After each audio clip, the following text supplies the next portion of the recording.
안녕하세요. 김호준입니다.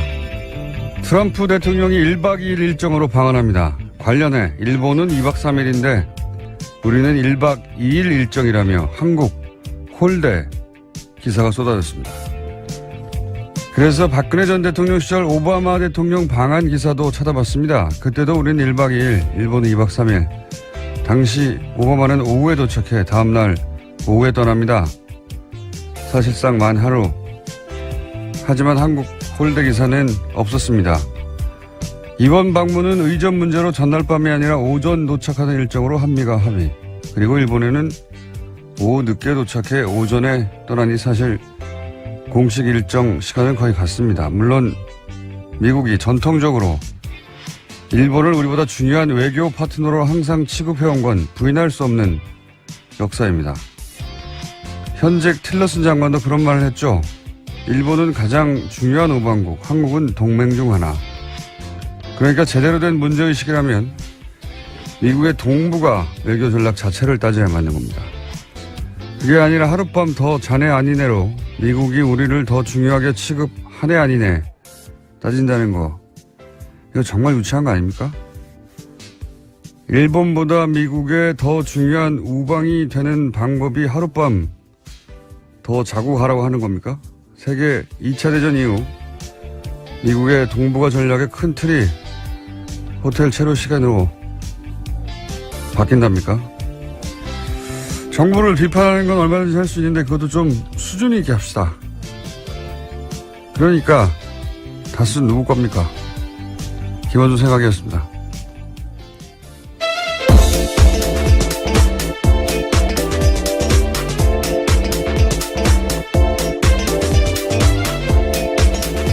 시사인의 김은지입니다. 다수 누구 겁니까? 누구 겁니까? 전 이미 방송에서 수차례 말했어요. 누구 걸로 추정된다고. 자, 네. 첫 번째 뉴스는 뭡니까? 네, 박근혜 전 대통령이 구치소에서 인권 침해를 당했다면서 국제사회에 문제 제기하려는 움직임이 있다고 외신 보도가 나왔습니다. CNN이 보도한 바인데요. 박근혜 전 대통령의 국제법무를 맡고 있는 MH그룹에서 그러한 문건을 작성했다라고 보도했습니다. 박근혜 전 대통령은 자신이 구치소에서 더럽고 차가운 감방에서 지내고 있고 계속 불이 켜져 있고 잠을 잘 수 없다 이렇게도 주장했고요. 또 건강 상태가 나빠지는데 적절한 치료를 받고 있지 못하다라고 주장했습니다. 예. 이런 걸 개뻥이라고 하죠. 더럽고 차가운 감방에서.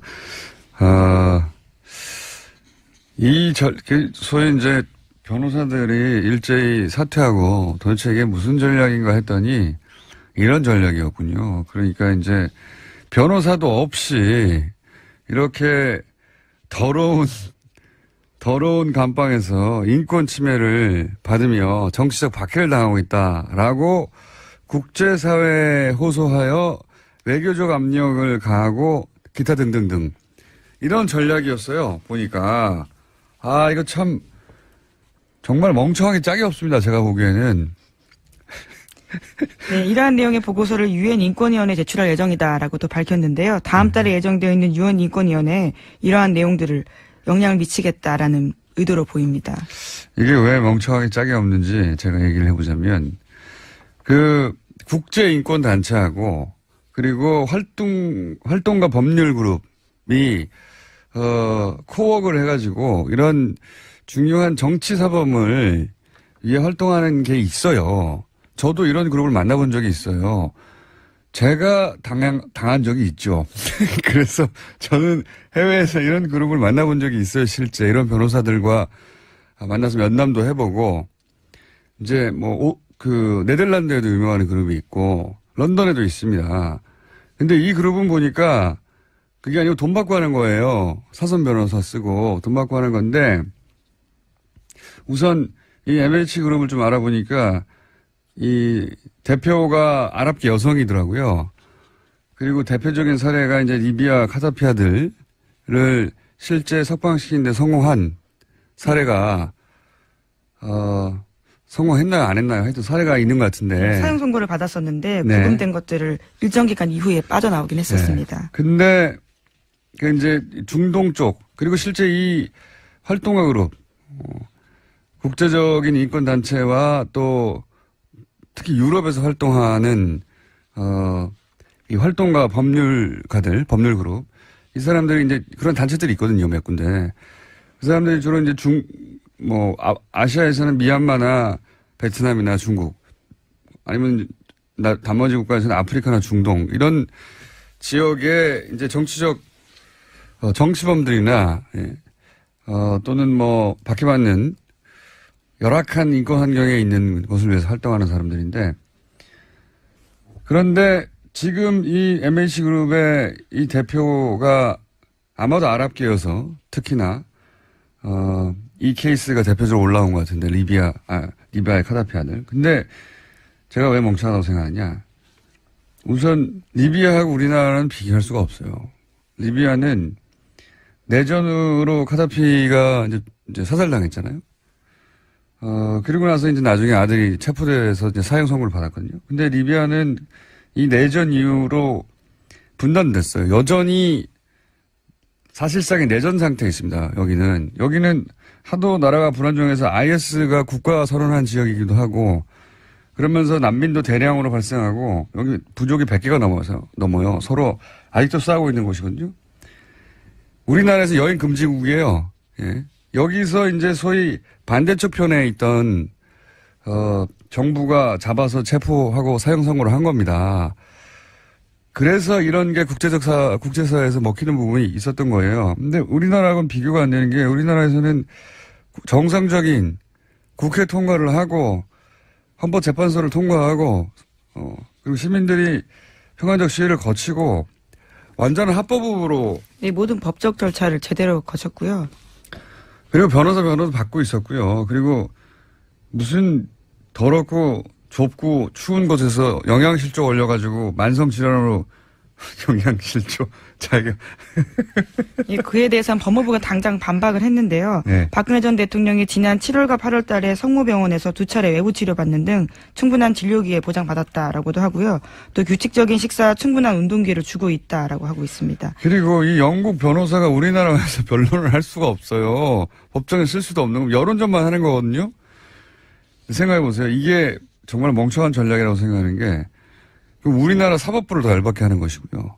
기본적으로. 우리나라 교정당국도 열받게 하는 것이고요. 우리가 언제 그랬다고 그래. 우리 정부도 열받게 하는 겁니다.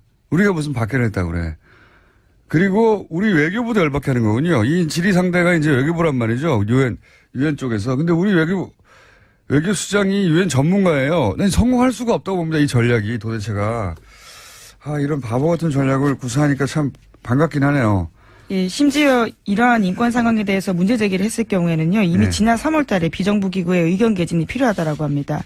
하지만 이제 와서 하는 것들이기 때문에요, 당장 의견 개진을 하기도 쉽지 않은 상황이라고 하고요. 이건 무의미하다니까요. 네, 여론전에 불과하다라는 거죠. 국제적으로 망신을 당하고 봅니다, 저는. 이 전략을 구사해서, 굉장히 일관되게 이 관련 기관들과, 또는 외교부가 명확한 근거를 들어서 반박할 거거든요.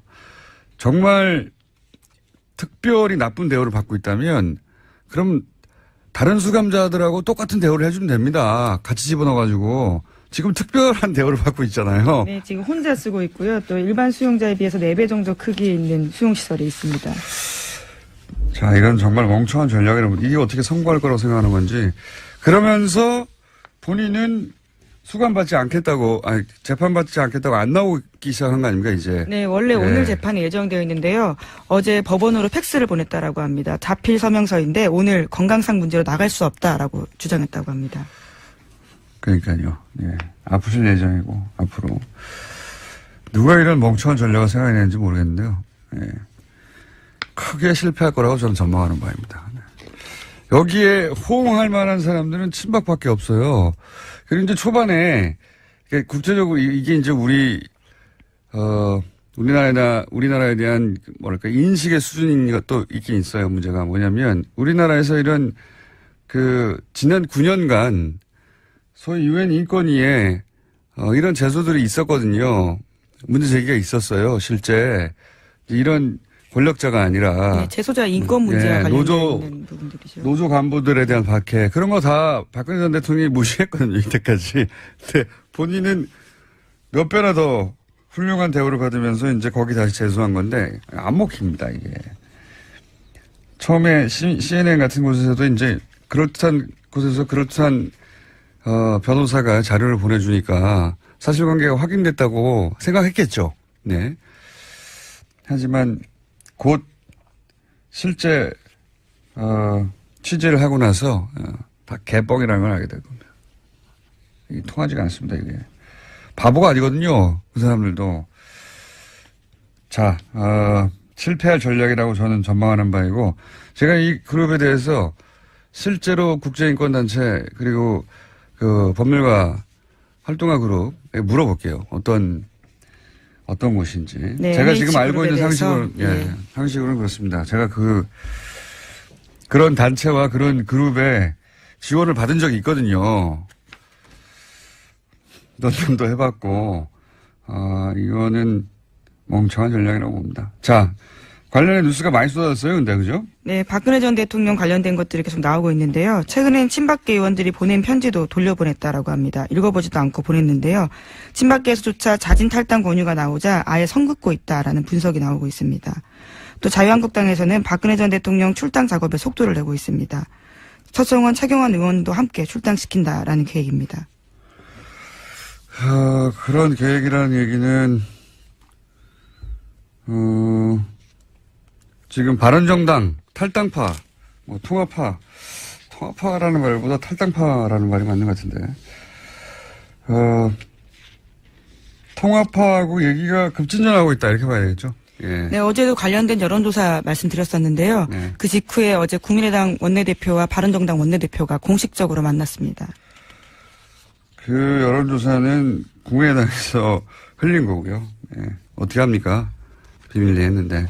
흘려서 여론을 만들어 보려고 하는 거죠. 그래서 바른정당의 소위 자강파와 국민의당의 소위 안철수계, 가 이 기회에 합쳐야 되는 거 아니냐, 이런 이야기가 오고 가는 것 같고요. 예. 그리고 자유한국당과 이제 통합파들이 합치려고 하는 것 같고, 여하간 바른정당은,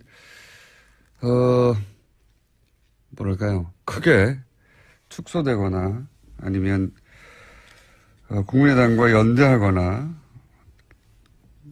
바른정당의 운명은 지금과 같을 수는 없을 것 같긴 합니다. 예, 당장 전당대회를 앞두고 있는데요. 그 앞서서 경랑에 휩싸이고 있는 겁니다. 전당대회를 치러버리면 그다음부터는 또 움직이기가 명분이 안 쓰니까요. 전당대회 전에 어떻게든 하려고 양쪽 모두 난리군요. 그렇게 쉽게 부드럽고 쉽게만 될 것 같으냐 모르겠습니다. 예. 여하간 이 박근혜 전 대통령의 움직임은 탄핵 국면에서부터 한결같이 바보 같아요. 예.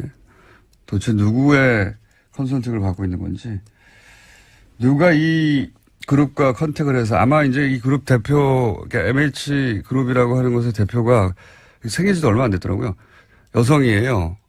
그 여성 자체는 실제로 제가 쓴 글들도 읽어봤는데 굉장히 똑똑하고, 인권과 관련된 활동 이력은 잘 모르겠고, 인식은 가지고 있는 분인데, 이 그룹을 통해서 실제, 활동한, 이 일을 하게 되는 변호사는 또 따로 있더라고요. 네, 그래서 한국 기자들이 많이 접촉을 해서 의뢰인이 누구냐라는 질문들을 던졌는데요. MH 쪽에요. 알려줄 수 없다, 비밀이다라고는 밝히고 있습니다. 제가 알아보겠습니다. 네, 기대하겠습니다. 알아낼 수 있을 것도 같습니다. 예. 그보다 이렇게 넓지가 않아요. 자, 바보 같은 전략에 관련 뉴스는 앞으로 계속 나올 것 같고요. 그리고 국내에서는 이제 정당 하나를 두고, 양쪽에서 땡겨가고 있습니다. 그렇게 될지 안 될지 모르겠고, 자유한국당에서 의원들을, 이렇게 땡겨가는 것은 숫자와 시기의 문제일 뿐 성공할 것 같아요. 예. 성공할 것 같은데, 국민의당이 과연 어떤 형식으로 이 흡수든 혹은 당대당이든 연대든 간에 이룰 수 있을지는 그림이 쉽지가 않고, 예. 그리고 당내에서도 반발이 있을 거라고 저는 봅니다. 그건 저희 고정이 되신 박지원 전 대표하고 얘기를 나눠보도록 하죠. 다음 뉴스는요? 네, 화이트리스트 혐의를 받고 있는 허현준 전 행정관이 구속됐습니다. 박근혜 정권에서 대기업 자금으로 관변 단체를 지원해서 친정부 시위나 야당 정치인을 향한 낙선 운동을 조장했다라는 의혹을 받고 있는데요. 서울중앙지법 오민석 영장 전담 부장판사는 범죄 혐의가 소명되고 증거인멸의 우려가 있어서 구속의 사유와 필요성이 인정된다라고 밝혔습니다. 구속됐군요. 예. 이분은 소위 화이트리스트. 이런 단체들한테, 돈 내주는 역할을 네, 돈을 지원한 거죠. 예, 중간에 했던 것이고, 그런 단체들은 지방선거는 아니죠. 총선 때, 지금 드러난 건 총선밖에 없는데, 뭐 지방선거라고 안 했겠냐 싶긴 한데, 총선 때 이런 단체들이, 낙선 운동을 하게 하도록 했고, 생각해보면 태극기 집회에는 관련성이 없겠는가 하는 생각도 듭니다만 현재까지 밝혀진 바로는 그렇습니다. 아마 구속되고 나서 추가 조사를 하면 태극기 집회의 관련성도 저는 나올 가능성이 대단히 높다. 그런 생각이 듭니다. 자, 허현준 전 행정관이 그래서 이제 돈줄을 관리하기 위해서 정경련 직원에 대해서도 말을 잘 안 듣거나 연락을 잘 안 받으면 자리를 바꿔버리고 뭐 그런 뉴스도 같이 있죠. 예, 오늘 아침 한겨레신문 보도인데요. 정경영 실무자가 소위 자신의 말에 따르면 빡빡하게 굴어서 불만이 많다라는 이야기를 하면서 인사조처를 요구했고 실제로 해당 담당자가 사회공헌팀이 아닌 다른 곳으로 배치가 돼서 담당자가 바뀌었다라고 합니다. 알겠습니다. 네, 영국 변호사는 뭐 전 세계 변호사가 마찬가지입니다. 많은 영국 변호사는 돈을 주면 모두를 다 변호해주는. 네, 갑자기 다시 박근혜 전 대통령 이야기로 넘어가신 거죠? 또 생각났습니다. 네. 그러기로 유명한, 예. 네, 보니까 지난 9월 26일에도 관련된 광고를 실은 적이 있더라고요. 그때부터 작업을 쭉 해왔던 걸로 보입니다. 그러니까요. 그래서 맡길 곳을 찾았겠죠. 제가 좀 알아볼게요. 이 분야를 좀 압니다, 제가. 자, 다음 뉴스는요? 네. 박근혜 정부 시절 청와대가 포털 사이트를 통제하려고 시도했다라는 보도가 나왔습니다. 오늘 아침 한국일보 보도인데요. 한국일보가 입수한 박근혜 정부 시절 청와대 캐비닛 문건에서 나온 내용입니다. 2015년 5월 11일에 이병기 당시 대통령 비서실장이 한 지시인데요. 관련해서 지시는 이렇습니다. 비판 세력들의 주된 활동 사이버 공간이 네이버라면 그 경영진을 적극 설득 순화시키려는 노력을 기울여야 한다라는 요구가 쓰여 있었습니다. 네, 여기 대해서 네이버는 뭐라고 그랬답니까? 네, 관련해서 그런 요구를 받은 적이 없다면서 요청을 받았다고 해도 들어주거나 영향을 받진 않았을 것이다라고 밝혔습니다. 이 네이버 핵심 관계자는 모를 수도 있죠. 예, 모를 수도 있는데 지금 대통령 비서실장이 회의하면서 그런 얘기를 했다는 거 아닙니까? 당시에 서슬이 벌을 때 요청을 받은 적도 없고 받았다고 해도 들어주지 않았을 것이고 어떤 영향도 받지 않을 것이다. 뭐 이렇게 기업 관계자는 말할 수밖에 없는데 삼성, 현대 같은 우리나라에 수십 년 된 재벌들이 불려가서 대통령 원하는 거 다 들어줬어요. 예. 네이버가 뭐라고요? 우리나라를 수십 년간 지배해온 대재벌들도 그러는데 그에 비하면 네이버는 작은 신생회사예요. 따지고 보면 IT 분야에서야 공룡이지만 미국에서도 뭐 구글이나 야후나 마이크로소프트 우리하고 비교가 안 되는 규모의 회사들이 스노든의 폭로에 따르면 정부 요구에 서버를 다 털어줬다는 거 아닙니까? 열어줬다는 거 아니에요. 백도 소위 열어줘서 언제든지 메일도 확인하고 하게 줬다는 거 아닙니까? 예. 네, 2015년 5월 달이면 세월호 참사 일주기 직후이고요. 또 당시에 성완종 리스트가 나와서요. 관련된 의혹들로 정부가 곤혹을 치르고 있을 때였습니다. 네이버에 댓글을 달라는 게 아니라 경영진을 지금 순화시키라는 거 아니에요? 네, 적극 설득, 순화시키려는 노력이 필요하다라는 문건이 나온 겁니다. 정부가 무슨 뭐 인권단체입니까? 가서 설득하게.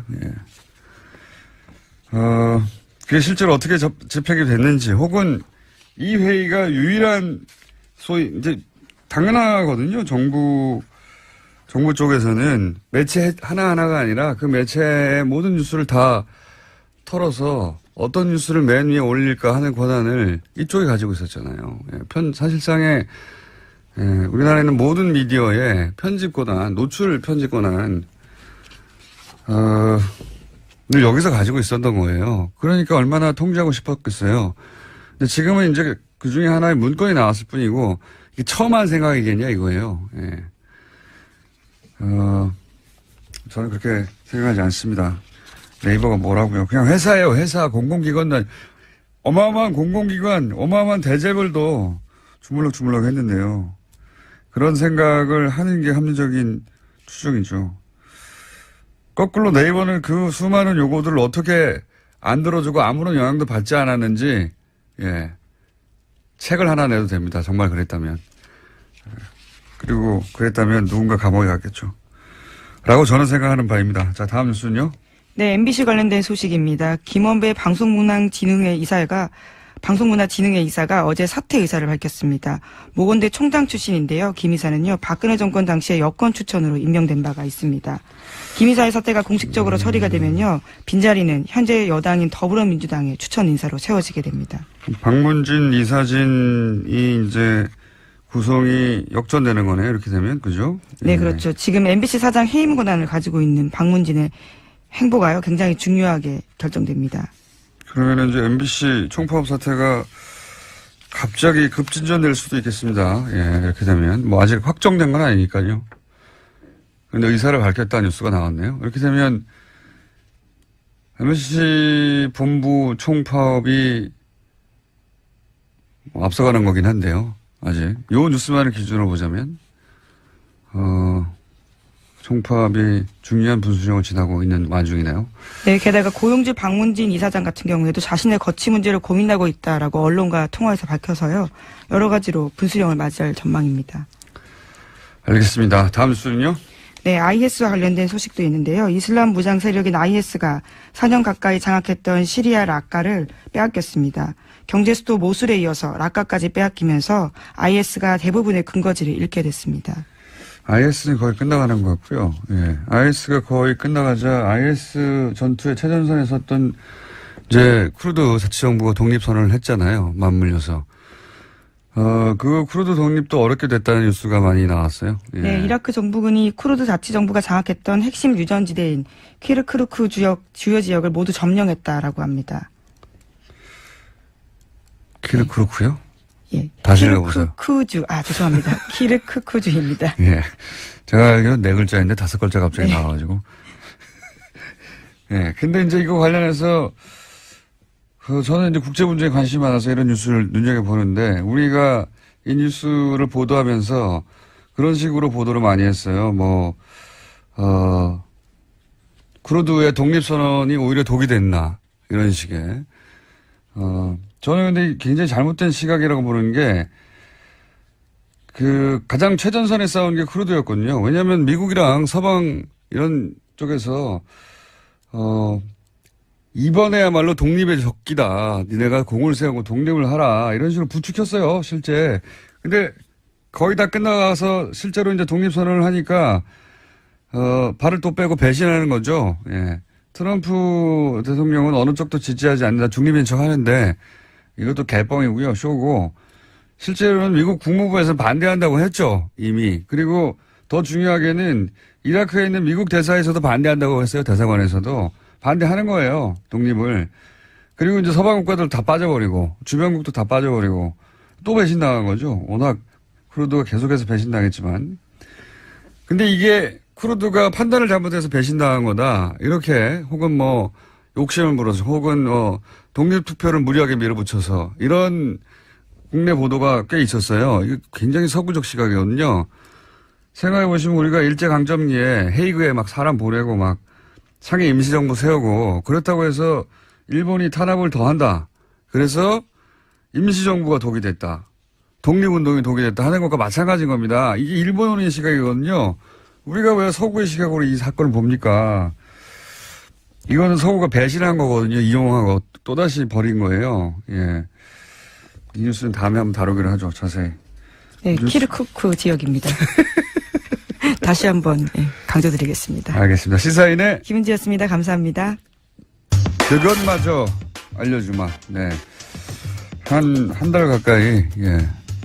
뭐랄까요. 우리가 이제 미니로 잠시 한 5, 6분 나왔다가 낑긴 코너라고 하죠. 예. 아, 그랬나요? 이렇게 그런 식으로 갔다가 오늘 좀 시간이 있습니다. 자, 네. 오늘 좀 자세히 얘기해 볼까요? 우선 저 소개해 주세요. 그렇군요. 리얼미터의 권순정 조사분석실장입니다. 네, 나오셨습니다. 자, 지난주 저희가 안 하지 않았습니까? 했나요? 지난주 본 것 같은데. 일주일에 두 번 얼굴을 본 것 같은데. 그래요. 지난주에. 네, 그렇군요. 저한테 자, 관심이 없군요. 네, 관심 있을 일은 없고요. 대통령 지지율이 한 2, 3주 오르다가 최근에 이제 박근혜 전 대통령이 이제 크게 퍼포먼스를 했잖아요. 네. 네, 이런 퍼포먼스는 다른 지역은 몰라도 대구 경북에서는 영향이 좀 있는데, 그죠? 네네. 실제 있었을 것 같은데 어떻습니까? 아유, 쪽집 게임이다. 일단 한 줄로 요약을 하면 네. 문 대통령이 지난 2주 동안 상승했는데 상승세 끊기고 소폭 하락했습니다. 그리고 민주당과 한국당이 하락했고요. 네. 국민의당 바른정당은 소폭이지만 상승했습니다. 네, 한국당은 이제 박근혜 전 대통령을 버린다라는 이미지. 네네네. 그것이고 이 빠진 지지율을 국민과 바른에 약간씩 가져갔다. 네. 그렇군요. 분석을 해보면 네. 희한하게 박근혜 전 대통령 정치보복 재판정 발언이 있었지 않습니까? 그 이후에 이제 과거 박 전 대통령 콘크리트 지지층 하면 영남권과 5, 60대 보수층 이렇게 했는데 네. 문 대통령의 지지층과 민주당 지지층, 이들 지지층, PK, TK 60대 이상 보수층에서 일제 이탈을 했습니다. 네. 그래서 TK 60대 보수층 중에 문 대통령에 걸쳐있던 지지층이 빠졌다. 예, 네. 맞습니다. 예, 헌재 소장 임명 논란이라든지 예. 신고리 논란 이 부분도 있었지만 네. 가장 주요한 영향은 바로 박근혜 전 대통령 정치보복 발언 여파가 아닌가 싶습니다. 자유한국당은 그 콘크리트 지지층이 민주당으로부터 이탈을 했는데 이 이탈 지지층을 상당수를 흡수를 못했고요. 네. 반면 반사이익으로 국민의당 바른정당은 이들 그 콘크리트 지지층 일부를 흡수한 것으로 보입니다. 그러니까 이제 박근혜 전 대통령이 정치 보복을 당하고 있다는 퍼포먼스를 지난 주말부터 크게 했잖아요, 아주. 그렇습니다. 지난주 초입니까? 예, 네. 크게 했죠. 예. 일정 성명도 내고. 근데 이게 종편을 중심으로 굉장히 큰 뉴스였거든요. 그렇습니다. 굉장히 네. 큰 뉴스였고 또 지금 뭐 국제 변호사를 통해서 여론조를 한다고 하고 네네. 그것도 큰 뉴스고 CNN에 물론 CNN 본방송엔 보도 안 됐어요. 자꾸 CNN이라고 그러는데 인터넷에 올라간 겁니다. 올라간 건데 이렇게 크게 보도가 되고 종편에서도 하루 종일 떠들고 그렇습니다. 예, 그러면서 PK, TK 60대 이상 보수층 네네. 종편의 주소율층이죠. 예, 영향을 받았어요? 예, 전통적인 구여권 지지층들이 그 야권으로 네. 그 이탈을 했다고 봐야 될 것 같고요.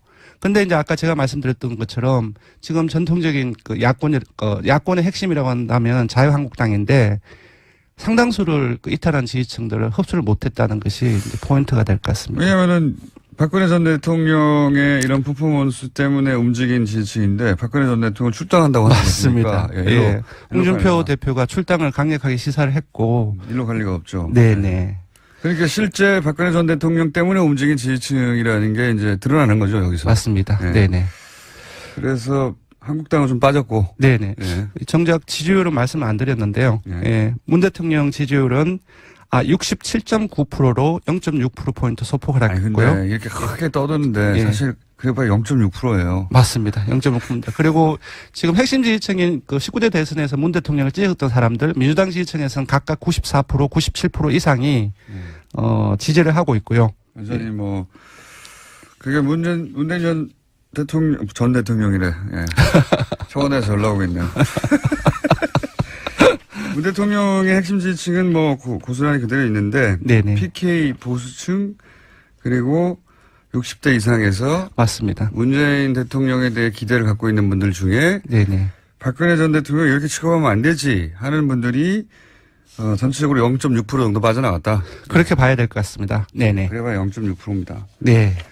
이게 저는 사실 여론조사 기관에서 굉장히 곤란할 것 같아요. 왜냐하면 정당 지지율 예를 들어서 뭐 국민의당, 바른정당, 정의당, 한국당, 민주당 마찬가지인데요. 네네. 하락했습니다. 상승했습니다. 대부분 0. 몇 프로, 1.1% 뭐 이런 다 오차범위 안에 있는 거거든요. 예, 물론 뭐 일부 여론조사 기관은 한꺼번에 한 주에 5%포인트 떨어지고 8%포인트 오르곤 하지만 예. 저희 리얼미터 기준으로서는 그 등락폭이 그렇게 크지는 않은데요. 사실 조금 곤혹스럽긴 합니다. 그래서 예전 같으면 0.6% 변했으면 안 변했다고 해요. 예, 그냥. 그래서 요번처럼 왜 변했는지 분석에 집중하게 되는데 네. 분석에 집중하면 하면 할수록 그 내용이 대중이 이해하기 쉽지 않기 때문에 네. 또 그런 어려운 부분도 있습니다. 이렇게 여론조사 기관한테 물어보니까 왜 빠졌냐, 왜 올라가느냐. 여론조사 기관도 잘 몰라요. 큰 폭이면 금방금방 찾아낼 수 있는데. 네네. 그러다 보니까 맨날 하는 이야기가 그게 그겁니다. 맨날 비슷비슷한. 저희들 그죠? 잘 알고 있습니다. 죄송합니다. 잘난 체해서. 죄송할 것까지는 없는데. 근데 이제 이게 큰 일이 벌어진 것 같은데 보면 한 0. 몇 프로 좀 움직였고. 네. 그러니까 소폭이라고 봐야 될 것 같고요. 저희들 조사 발표가 주중 집계이지 않습니까? 그래서 내일 모레도 있기 때문에 좀 변동의 여지도 있다고 봐야 될 것 그게 같습니다. 이제 갤럽하고의 차이인 것 같아요. 갤럽은 일주일에 한 번씩 예. 발표하잖아요. 그러다 예. 보니까 그 갤럽은 희한하게 그 리얼미터보다 그 정부 여당 혹은 대통령에 대한 지지율이 더 많이 나오는 편입니다. 한 5% 정도씩, 그죠? 그렇습니다. 5% 네. 어떨 때는 8%, 9%까지 차이가 납니다. 네. 여하간 리얼미터 기준으로 0.6% 빠졌습니다. 박근혜 네. 전 대통령의 네. 정치보복 발언 또는 뭐 국제적인 여론 작업, 뭐 네. CNN 등등등등으로 0.6% 빠졌고요. 다른 정당은 정당 지지도를 한번 살펴보면요. 네. 민주당 역시 49.1%로 1.5%포인트 빠졌고요. 한국당도 강세를 유지를 했었는데 18.3%로 0.6%포인트 빠졌습니다. 반면 지난주에 공이 국민의당 바른정당이 상당히 많이 빠졌죠. 그렇죠. 국민의당은 반등했습니다. 6.3%이고요. 바른정당도 역시 6.2%로 반등했습니다. 아까 말씀드린 것처럼 민주당 역시 헌재소동 인병 논란이 대통령과 다르게 조금 더 영향을 많이 미쳤다고 보는데 역시 박근혜 전 대통령의 영향이라고 생각이 들고요. 한국당은 사실상 아까 이제 권호중 공장장께서 이제 지적을 하셨는데 박근혜 전 대통령 출당을 논의를 하고 있지 않습니까? 그리고 홍 대표 같은 경우 강력 시사를 하고 있고 이 상황에서 민주당을 이탈한 박근혜 대통령 콩쿠르 지지층이 결집을 하기는 좀 힘든 상황이었고요. 그러다 보니까 국민의당, 바른정당 이것이 뭐 각각의 주동적인 요인에 의해서 상승했다기보다는 자유한국당이 흡수하지 못한 지지층들을 반사이익으로 흡수한 것이 가장 큽니다. 그리고 특히 국민의당 같은 경우는 당내 일부에서 바른정당과 연대 통합을 제기를 하고 있죠. 이것이 제의가 된 시점이 국민의당 당 정책연구에서 어제죠. 네. 통합과 관련된 조사 결과를 내부 조사를 예. 비밀리 했는데 네. 그게 조선일보를 통해서 보도가 공개적으로 됐죠. 공표가 됐습니다. 근데 좋겠죠. 예. 근데 지금 많은 분들이 언론에서 지금 놓치고 있는데 사실상 이 조사는 위법한 조사입니다. 왜 그렇습니까? 왜냐하면 그 공직선거법 제108조 12항 1호에 따르면은 예. 정당 또는 후보자가 실시한 해당 선거에 관한 여론조사는 공표 또는 보도할 수 없다고 하고 있고요. 예. 그리고 그러면 정당이라 벌금 받는 거 아닙니까? 아닙니다. 조금 벌금을 받을 수도 여론조사 있고 기관은 벌금 받거나 벌금 받을 수도 징계를 있고 받죠. 예. 징계를 받아서 심하면은 정치선거 여론조사를 못하게 될 수도 있습니다. 조금 더 좀 보면요. 어떤 사람들은 당 정책연구소를 정당으로 볼 수 있느냐라고 얘기를 하는데 여기서 정당이라고 한다면은 창당준비위원회의 정당법 제38조에 따른 정책연구소를 포함한다고 하고 있습니다. 따라서 어제 국민의당 당 정책연구에서 근데 왜 그 얘기를 아무도 안 하죠? 모르겠습니다. 분명히 이것이 108조 법을 위반한 예. 공표이고 그래서 국민의당과 조사를 한 조사기관이 법적으로 좀 문제가 되고 있는데 여론조사심의위원회나 중앙선관위 다른 일부 언론들 같은 경우도 전부 다 잠잠하고 있습니다. 문제삼을 지적 포인트다. 예, 네. 그 자체가. 현안조사 간단하게 짚고 넘어가죠. 예. 예, 현안조사. 현안조사 요게 더 큰 코너인데. 예, 지금 신고리 원전 이제 내일이면. 네. 내일이면 결과 발표가 나올 거예요. 내일이면은 공론화위원회에서 찬반의 숫자라든지 공고안이 나오게 되는데요. 여기에 맞춰서 원전 5, 6호기를 건설 중단할 거냐 재개할 거냐의 여론조사입니다. 예, 했는데 자체적으로 한번 해봤어요. 너무 전율이 느껴질 정도로 결과가 나왔습니다. 건설 중단이 네. 43.8%가 나왔습니다. 예.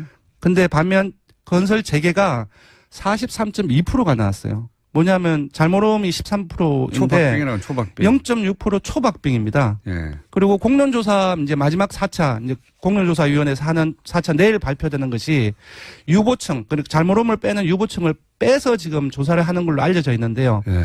그것을 빼고 이제 중단과 재개를 100%로 보고 환산을 하면 각각 50.3 대 49.7로 예. 정말로 초박빙으로 나눠져 있습니다. 저도 궁금합니다. 근데 예. 이제 그때 그 위원장도 걱정하기를 이게 그 오차 범위 내에 있을 때 네네. 반대쪽이 설득되겠는가 이런 얘기 했었거든요. 예. 근데 저희가 미리 한번 먼저 해봤는데 여기서도 초박빙이다. 예, 조사 결과, 사회조사 결과로만으로는 결정을 하기가 좀 힘든 부분들이 있습니다. 네. 자, 조사기에 말씀하시고 네, 퇴장해주세요. 알겠습니다.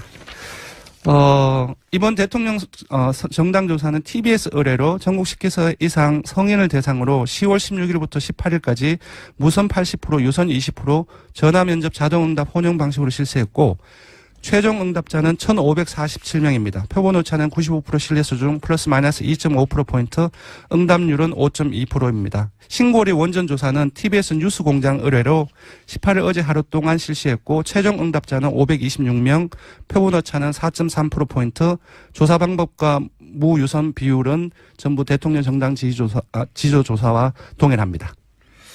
알겠습니다. 오늘 여기까지 하겠습니다. 네, 고맙습니다.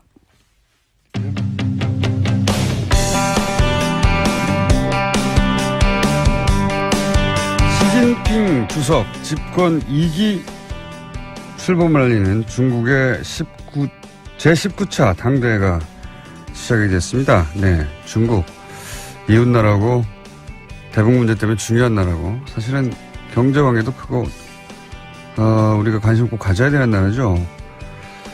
어떻게 돌아가고 있는지 한번 짚어보겠습니다. 중국 전문가 호서대 교양학부 전가림 교수 전화 연결됐습니다. 안녕하세요.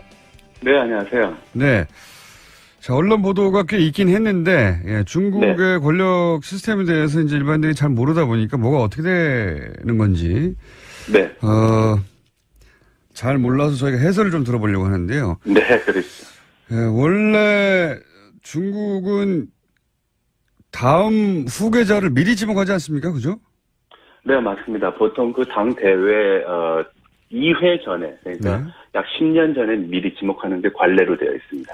그러니까 이제, 다음 등장할, 지도자를 10년 전에 발탁하고 5년간 키워서 그 다음에 그렇죠. 지도자로 나서게 하는 이런 후계 시스템이 계속 이어져 왔지 않습니까? 네, 맞습니다. 네. 그런데 이제 보도에 따르면 시진핑은 이번에, 자기 다음을 지목하지 않을 거라는 보도가 있더라고요.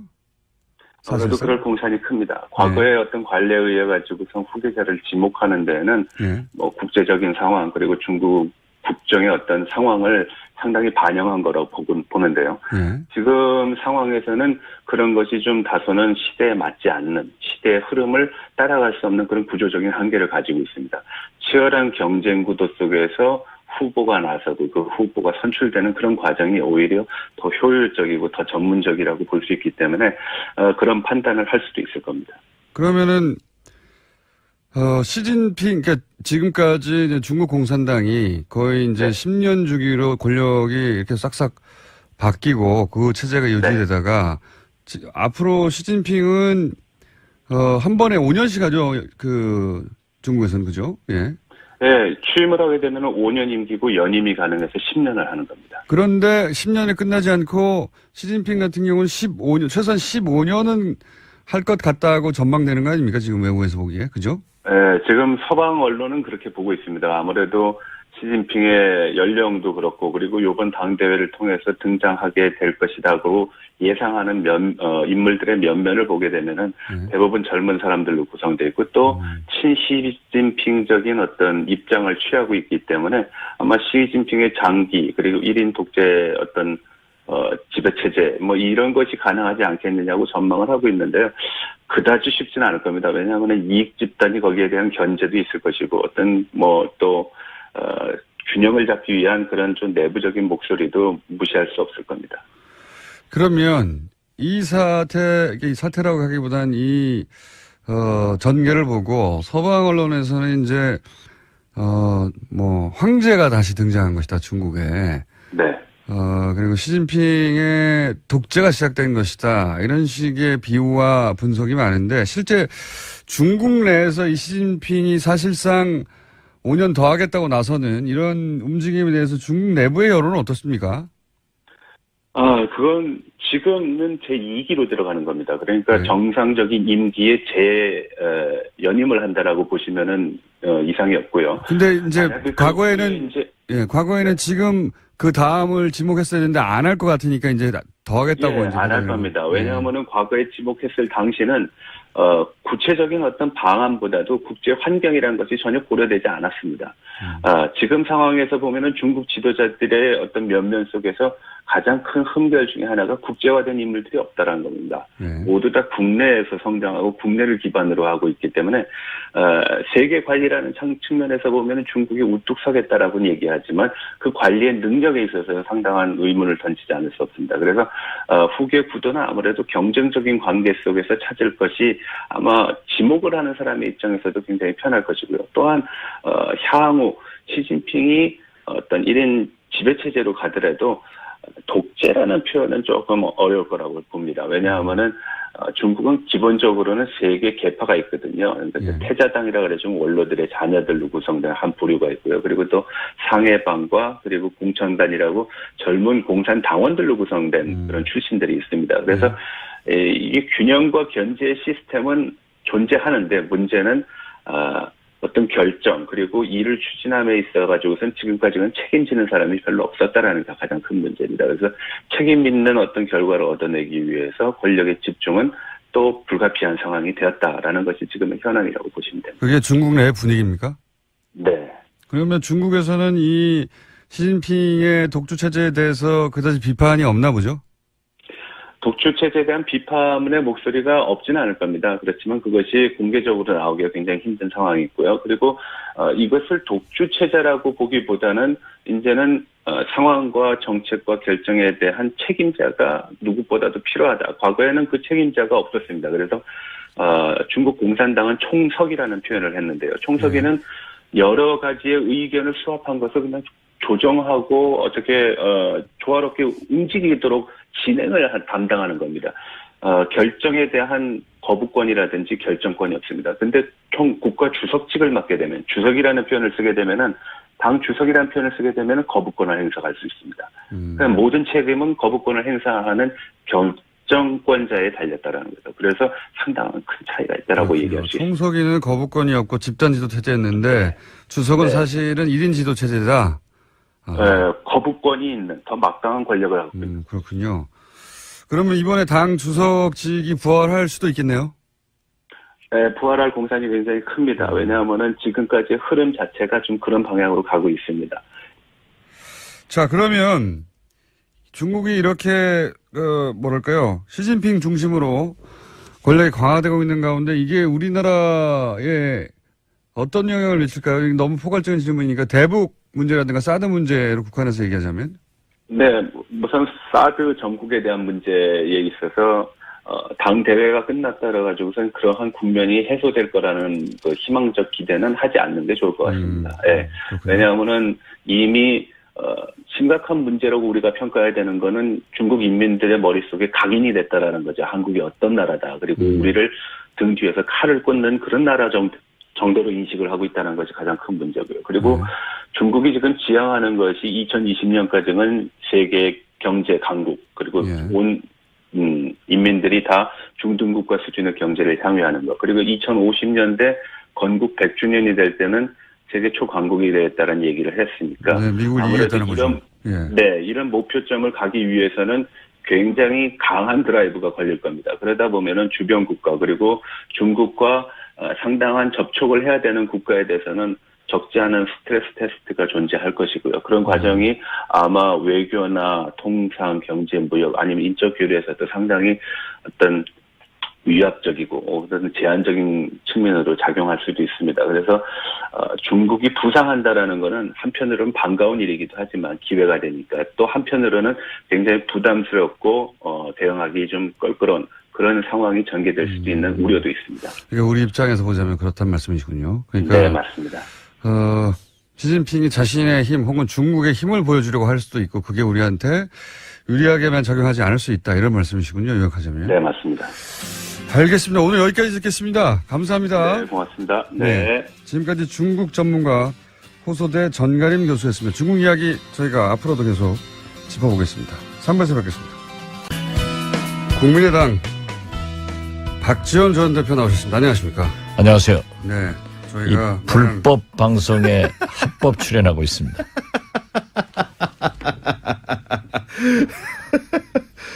불법 방송이라고 국민의당에서 열심히 지금 국감에서 지난주에 나오셨을 때 이제 대표님께서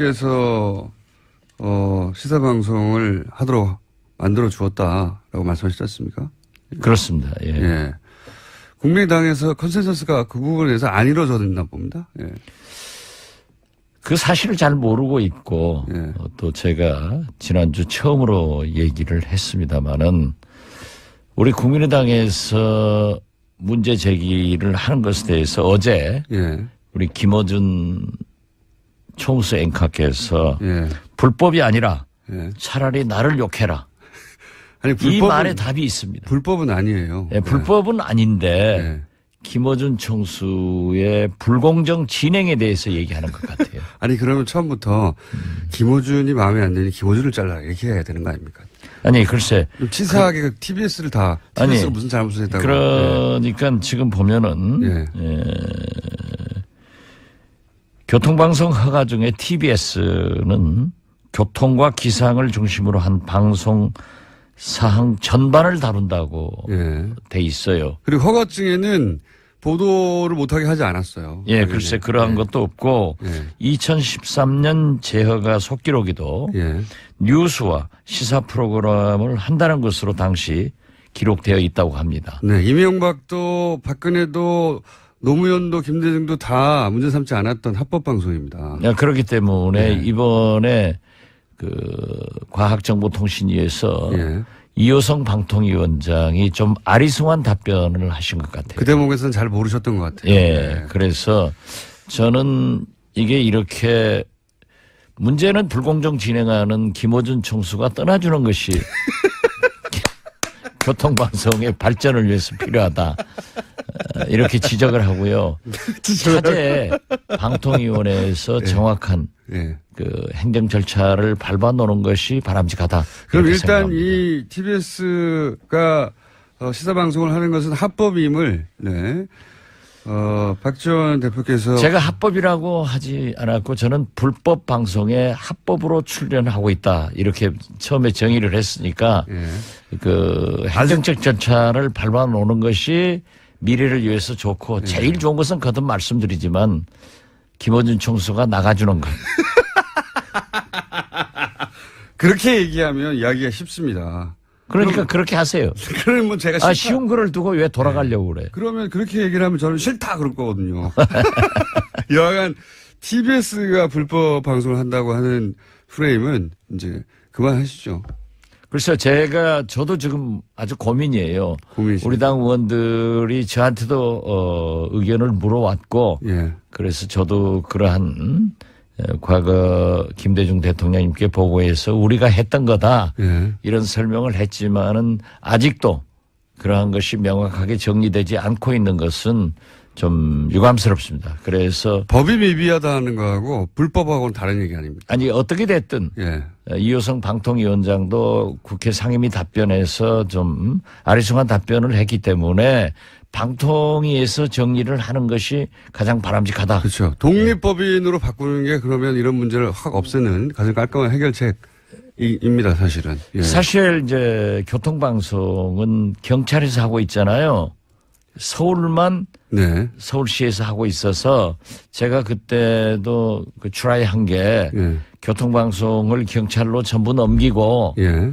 서울은 뉴욕시도 그렇거든요. 예. 뉴욕 방송이 있어요. 예.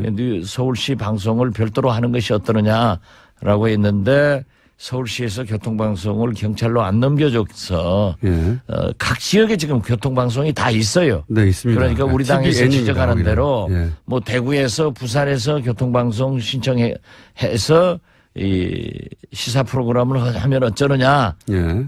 그런 얘기를 하는데 그것은 아마 경찰에서 하지 않으니까 그렇죠. 별 문제가 없을 그건 걱정 거예요. 안 하셔도 될 것 예. 같고요. 그러니까 이 서울 교통방송만 제일 좋은 것은 김어준 총수가 나가고 두 번째는 방통위원회에서 행정적으로 해놔라 하는 것을 권합니다.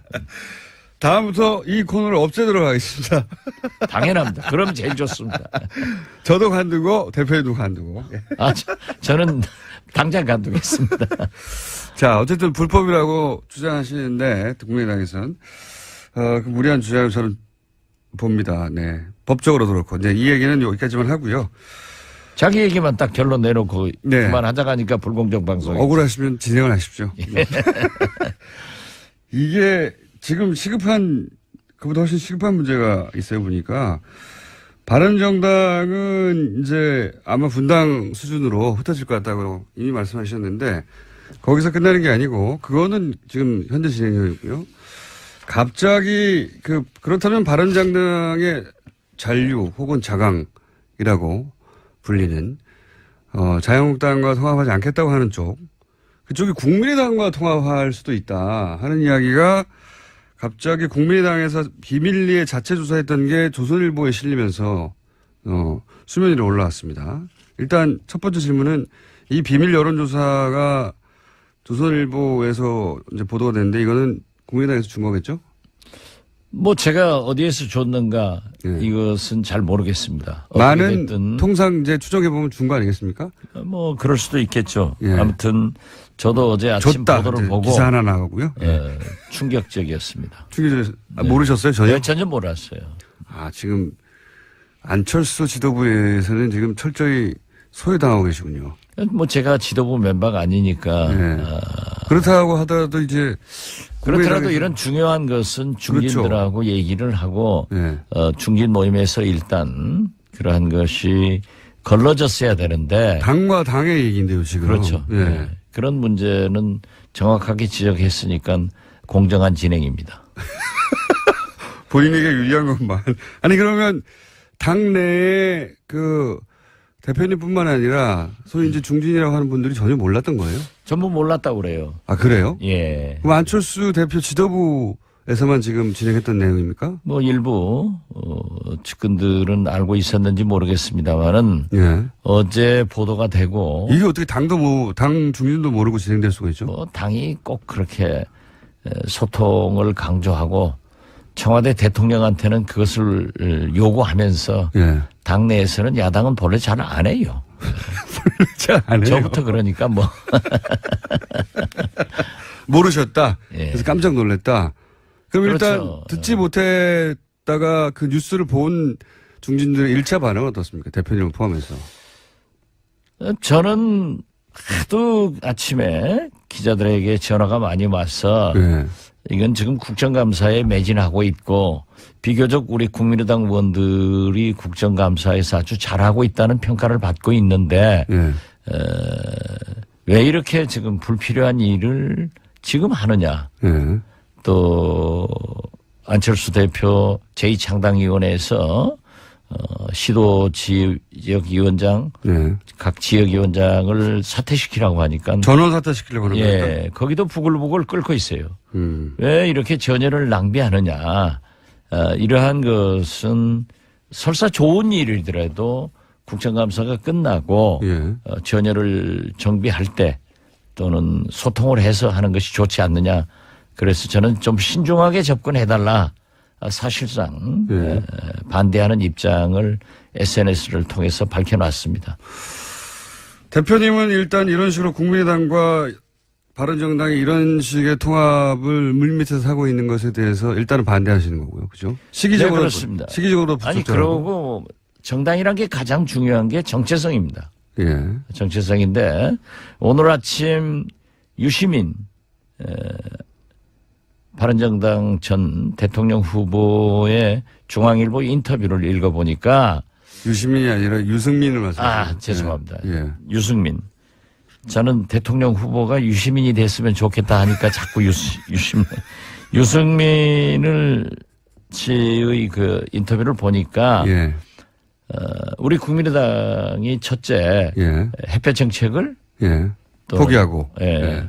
호남 이주를 이걸 예. 버려야 된다. 그러니까 지역을 라고 탈피하고 했는데 그 얘기죠. 이것은 도저히 우리가 양보할 수 없는 원칙입니다. 예. 우리는 대북 문제에 대해서 DJ의 햇볕 정책과 이념을 계속 발전시키고 있고 또 우리가 왜 호남을 버려야 됩니까? 그러면 유승민 후보는 전 후보는 대구를 버립니까? 또 못 버리고 있죠. 예, 강경 보수 강경 대북 정책을 버립니까? 그래서 저는 정체성에서 문제가 된다 이렇게 보고 있습니다. 정치는 제일 중요한 게 정체성이에요. 근데 안철수 대표는 이제 이미 여기서 진작부터라는 건 대선 기간 동안에도 왜 DJ의 대북 정책, 햇볕 정책을 계승하느냐는 질문에 대해서 대단히 모호하게 답변해 왔지 않습니까, 이미. 그러니까 훨씬 쉽게 접근할 수 있지 않을까요?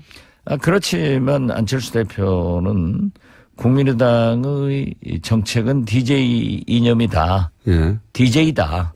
이렇게까지 단정적으로 얘기를 했으니까. 그때는 이제 호남의 표가 필요했을 때 그런 거고요. 뭐 정치인이란 게 다 예. 원칙을 가지고 얘기하는 거니까 저는 안철수 대표가 그렇게 햇볕 정책을 버리고 호남을 버리겠다라고 하는 그렇게 말을 것은 안 하겠죠. 모호하게 하겠죠. 모호하게. 아니라고 생각합니다.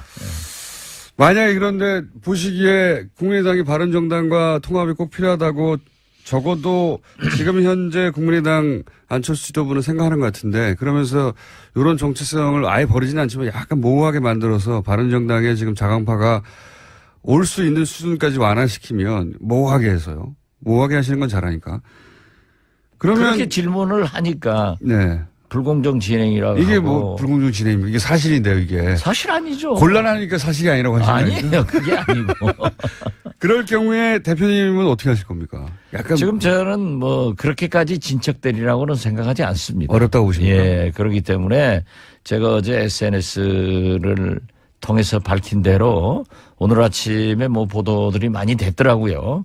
좀 신중한 접근이 필요하고. 대표님이 반대하실 거 아니까 몰래 했죠, 이렇게. 뭐 꼭 그런 것은 아니에요. 예. 찬성하는 사람도 몰래 했다고 그러더라고요. 그래요?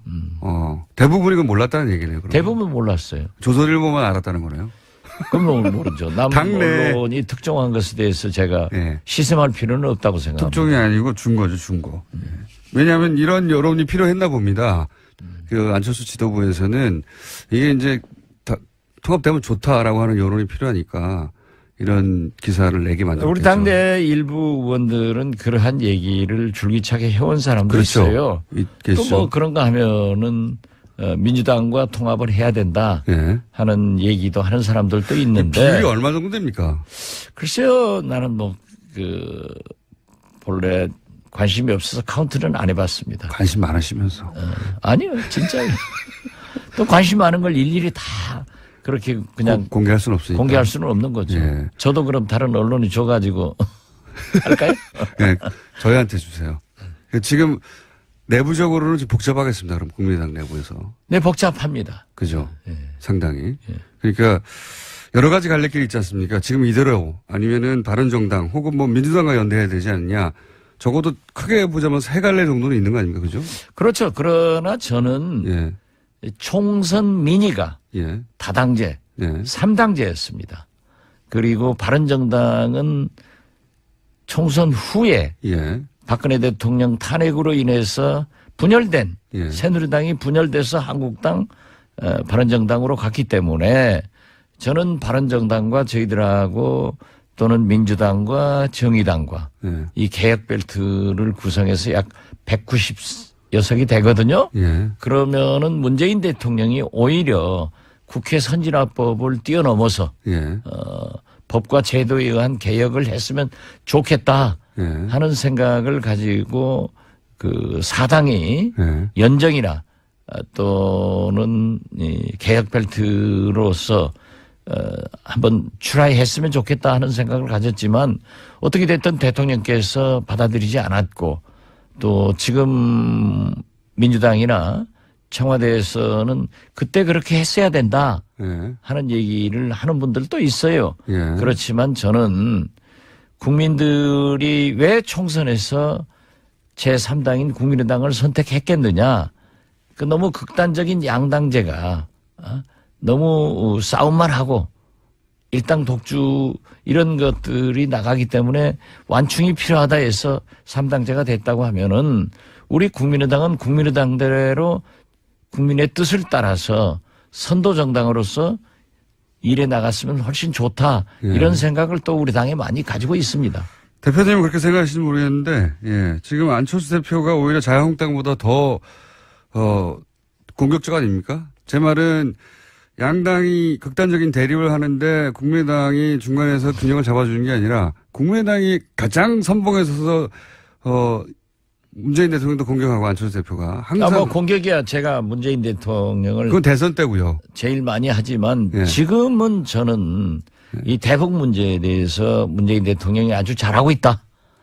또 적폐청산. 제 말은 국민의당이 지금 중도에서 이렇게 양쪽을 총수민이라고 하셨는데 잘 안정시키며 혹은 뭐 토닥거리며 중간에 선도정당 역할을 하는 게 아니라 최전선에 서서 오히려 양쪽 정당보다 더 첨예하게 본인의 존재감을 드러내기 위해서 공격적인 발언을 안철수 대표가 하고 있으니 사실은 그 역할도 안 하고 있는 거 아닙니까? 뭐 존재감을 드러낸다는 것보다도 예.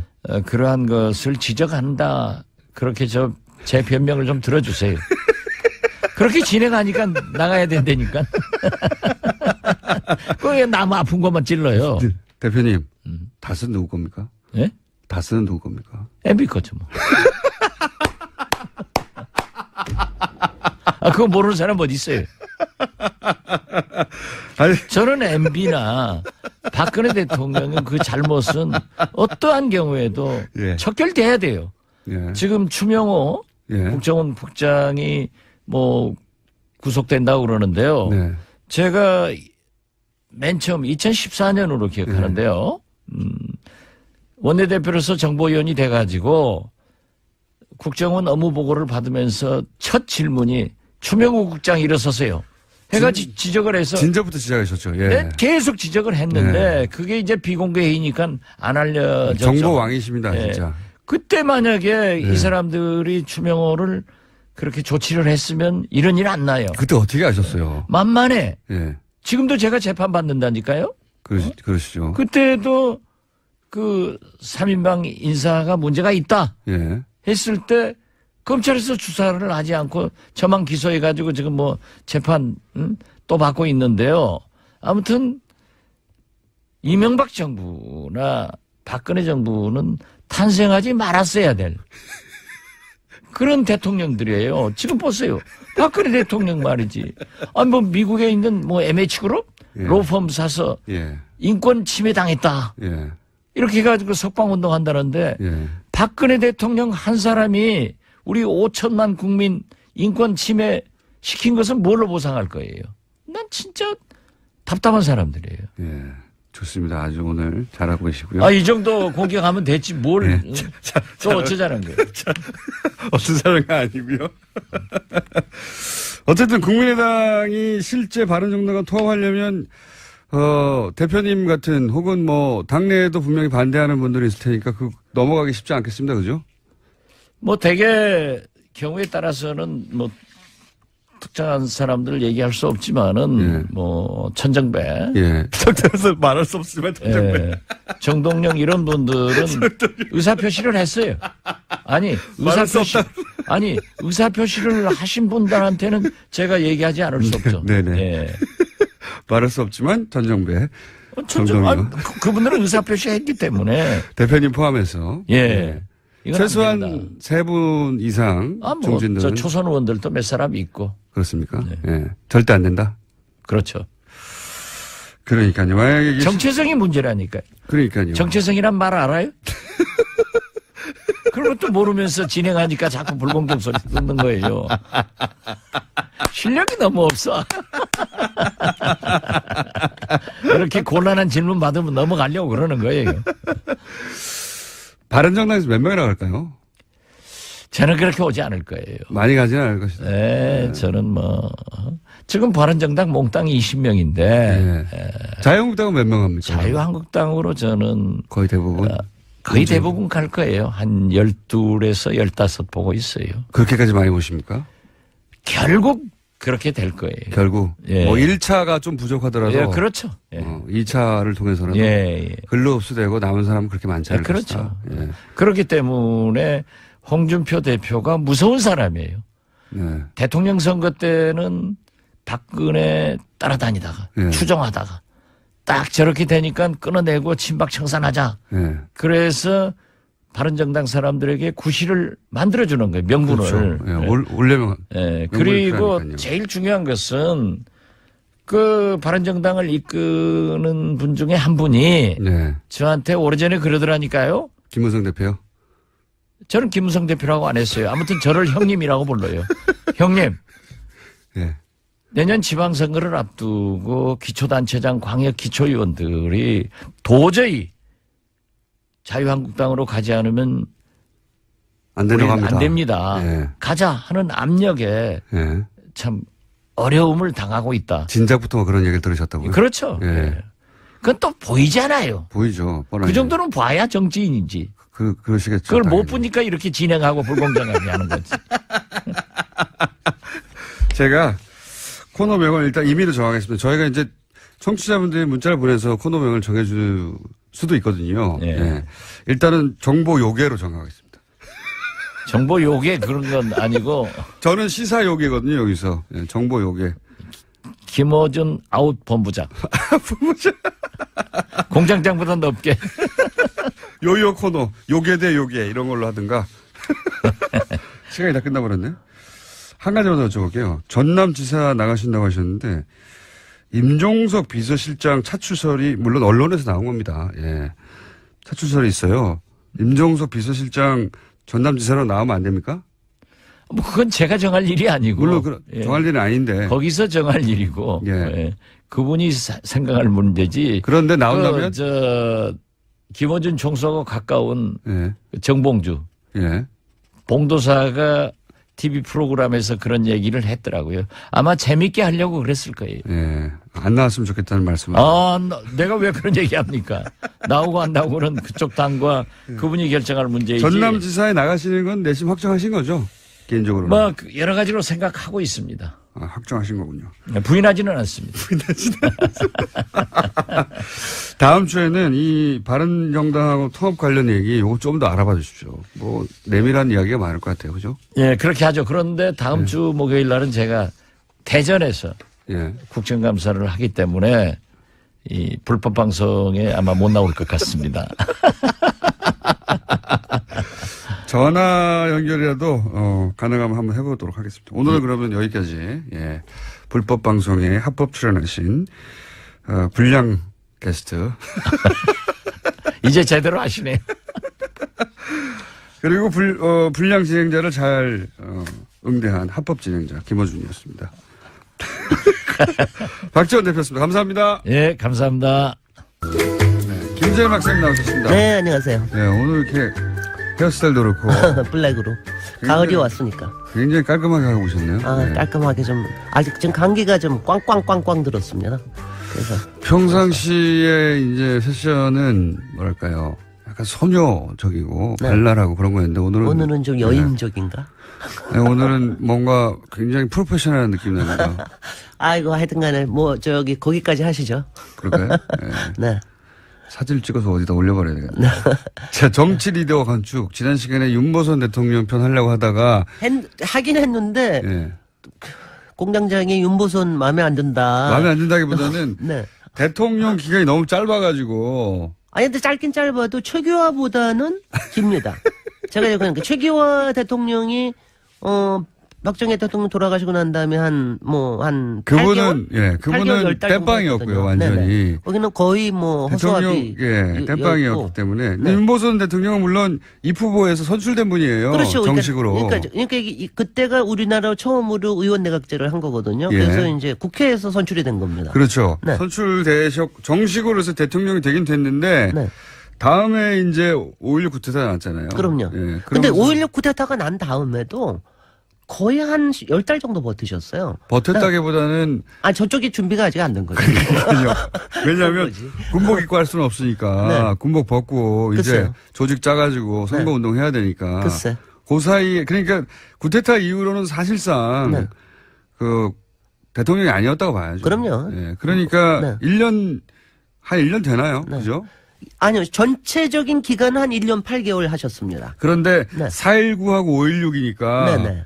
1년 한 달이잖아요. 글쎄 말이죠. 예. 그러니까는 그렇습니다. 그래서 윤보선 최규하가 대통령인 거 모르는 사람들이 굉장히 많아서 예. 제가 윤보선 가옥을 그래서 좀 이제 가지고 나온 건데 몇 가지 참 굉장히 그러니까 저도 알고서 굉장히 특징적으로 재밌다는 게 있었어요. 그래요? 일단은 이게 이제 인사동에서 조금 올라가면은 여기 정확히는 익선동인가 어디 이제 모르겠네. 북촌이라고 정확히는. 부르는? 안국동. 안국동. 그러니까 헌법재판소하고 벽을 이렇게 한쪽에서 마주하고 있습니다. 예. 그러니까 굉장히 사람들한테 아주 대중적으로 알려져 있는데요. 그리고 예. 사람들이 여기 이렇게 지나가다 보면 잘 몰라도 문은 닫혀 있는데 돌담이 굉장히 괜찮네. 뭐 맞습니다. 이러는데. 아, 그렇죠. 그렇죠. 뭐 거기 예. 그 돌담 걸어보셨을 겁니다. 네네. 상당히 운치가 있는데요. 경록 도서관 가는. 네네, 바로 그겁니다. 거기. 그래서 이제 그런데 이 집 그러니까 저는 우연하게 예. 이 집을 들어가 볼 거기 기회가 있어요? 있었어요.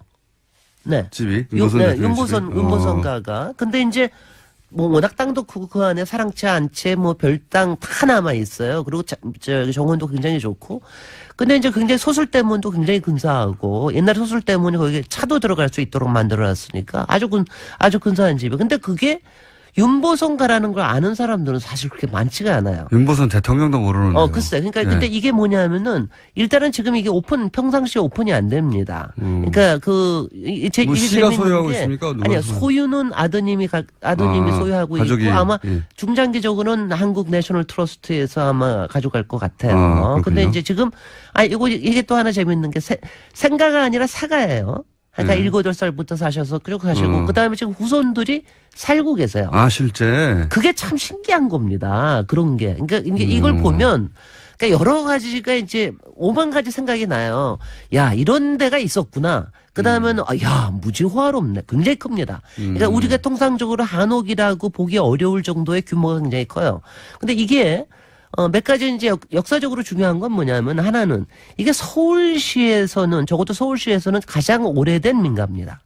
서울시에서는 그러니까 뭐 가령 뭐 저쪽에 안동이하고 이런 건 굉장히 많지만 이게 1870년에 고종시대에 지어졌는데 양반 세도가였군요. 세도갑니다. 아하. 그래서 사실은 이제 그 철종의 부마인 박영효한테 하사를 했더랬어요. 제가 하는 거 한 가지 있어요. 이분이 네, 네. 영국에서 대학을 나왔어요. 맞아요. 그 시절에도 영국에 나왔다는 것은 엘리트였군요. 대단한. 그러니까 돈도 많고 예. 또 그러니까 솔직히는 이제 여러 가지가 좀 찝찝한 데도 있습니다. 약간 친일한 가족들도 많고 예. 친족들 중에 그다음에 기본적으로 돈이 공부도 일찍 많았고 하셨고. 공부도 많이 했고 예. 그리고 이제 그런데 그런 분이 이렇게 집에 들어가면은 그러니까 굉장히 분위기가 달라요. 그냥 우리가 보통 한옥 들어가는 거하고 분위기가 다릅니다. 근데 못 들어가지 않습니까? 아니 거기는? 못 들어가는 거예요. 그래서 제가 이제 소개해줘야 못 이런 들어가는 얘기를 겁니까? 하는 이유가 뭐냐면은 네. 저는 이게 조금 조속히 사랑채하고 별당 쪽은 좀 오픈해 줄 수 있으면 좋겠어요. 근데 사신다면서요, 거기. 그러니까 안채에서 사시죠.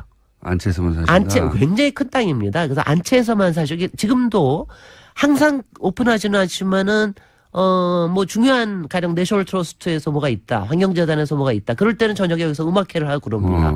그때 가면 정말 기분이 정말 좋아요. 음악회도 거기서 하는군요. 음악회도 하고 그러니까 그럴 때 가보시면 좋은데 이게 역사적으로도 굉장히 흥미롭고 그다음에 건축적으로도 굉장히 흥미롭습니다. 어떻게 제가 흥미롭습니까? 일단은 역사적으로 흥미로운 건 뭐냐면은 이게 사가이지만 네. 민가잖아요. 네. 민가이지만 이게 청와대 역할도 했습니다.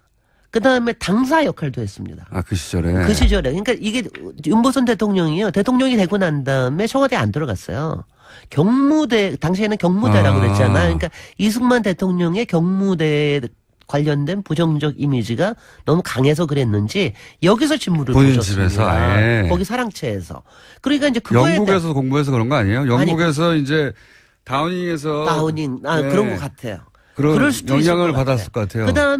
그 다음에 대통령 선거에서 2번 떨어지고 그 다음에도 여기서부터 이제 한국 민주당의 역사가 시작이 됐는데 네. 여기서 거의 70년대까지 그러니까 김대중, 김영삼 나오기 전까지는 여기서 말하자면 야당 역할을 한 겁니다. 그래서 아마 그렇죠. 여기에 가면 여기에서는 예전에 젊은 시절에 김대중, 김영삼도 다 여기 와서 이제 같이 놀고 막 뭐 그런 데입니다. 그러니까 당사 역할을 놀았을까요? 했어요. 아니 그러니까 제가 놀았다는 국사를 거는 논았겠죠. 아니, 그러니까 저기 우리나라의 민주주의에 대해서 그러니까 네. 아니 왜냐하면 근데 저는 이런 분위기를 느껴보는 게 굉장히 중요하다는 얘기예요. 아하, 60년대에 소위 이제 야당이 탄생하게 되는 그러니까 정치적인 배경이 있거든. 그 동네와 이 정치적인 배경들이 아니 있는 박정희 전 대통령하고 결었으니까요. 네네. 한번. 네. 예. 그래서 그때 있던 얘기, 그런 부분하고, 그 다음에 영국에서, 그 에딘버러 대학에 유학을 가셨는데. 에딘버러 대학에. 네. 뭐 전공하셨는지 아세요, 혹시? 이상한 거 전공하셨어요. 뭐라고 했어요? 이승만 대통령은 왜 철학 박사 아니에요? 예.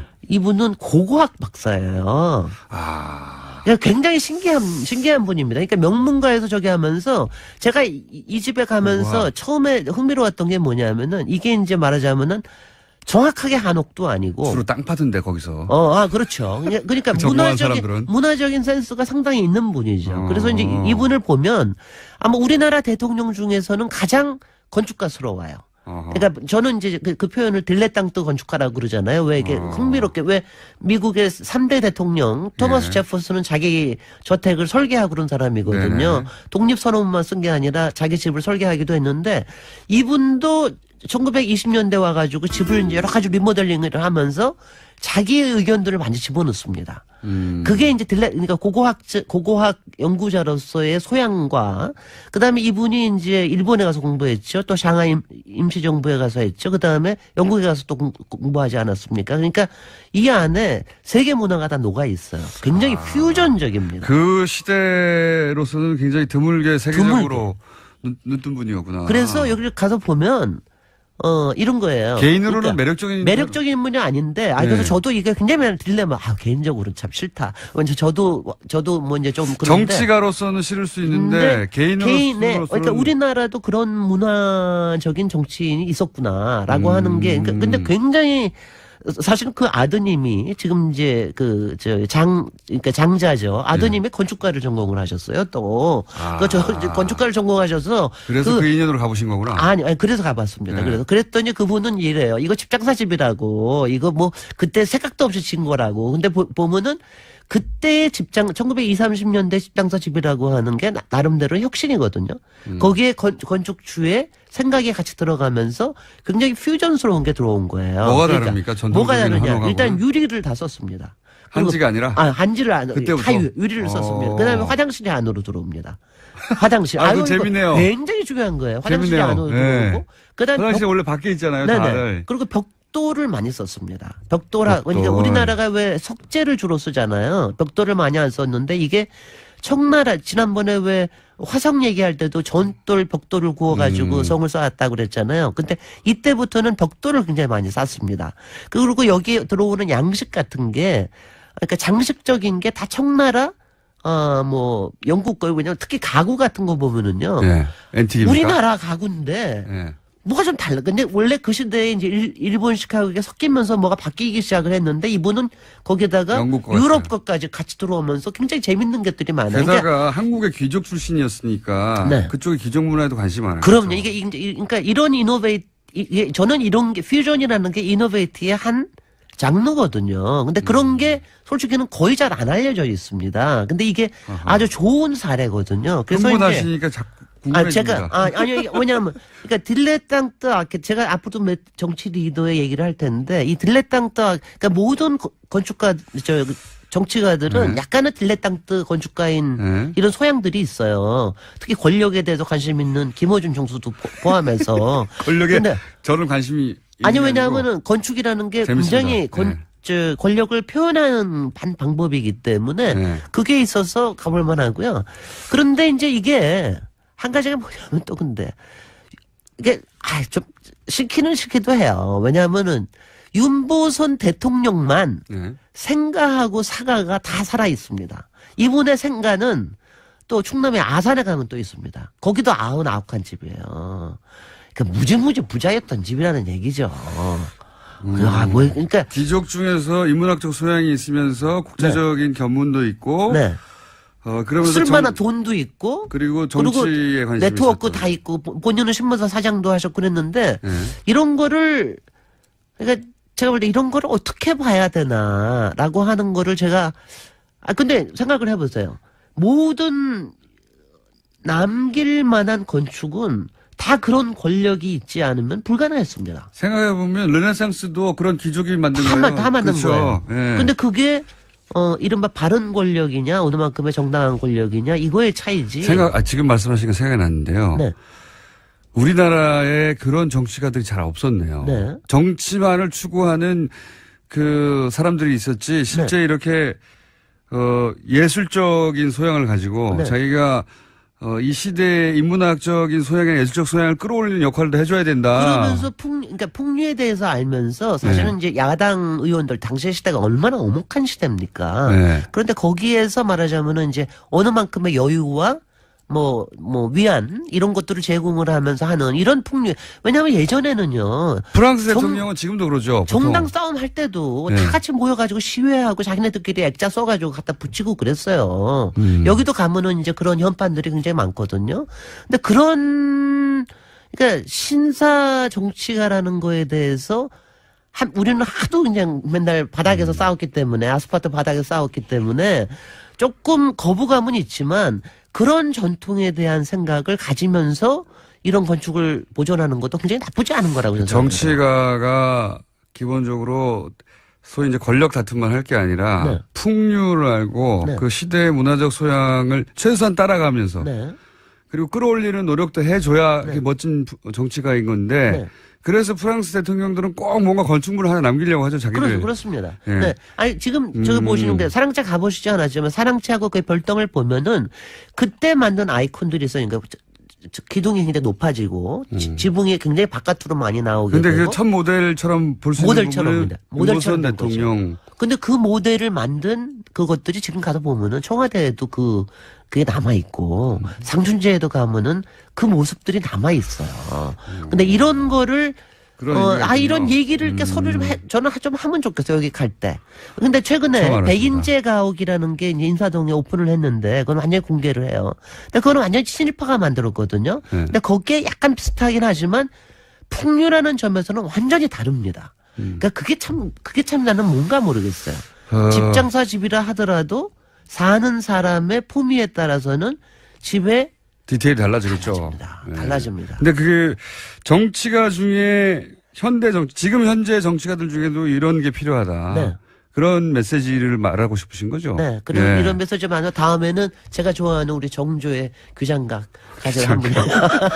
예, 뭐냐면 대단한 건축물이기 때문에. 참고로 발음이 딜레땅트라고 하셨습니까? 딜레탕트. 예.